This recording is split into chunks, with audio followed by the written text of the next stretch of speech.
Sa number 8, gwardya sang Kapitolyo Probinsyal nga nagapaisol sang salakyan ang nabungguan sang multicab.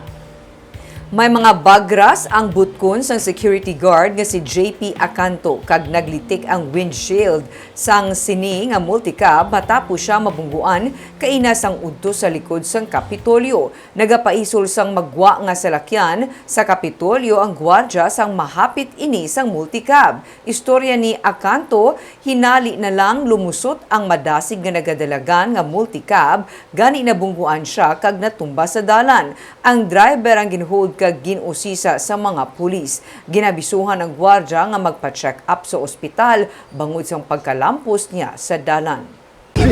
Gano'n ka pa isol ka salakyan? Gason? Dasi ko lang. Why lang ka control? Gason ano ka? Tigoy ka? Binungguan niya rin. Anong ginagawa mo? Natumba ka? Oo, tumbay, kabog. Ang ulo mo yan ang lampos? Why man? Ang dre lang. Dahil mo na itsura, dahil naglampos daw?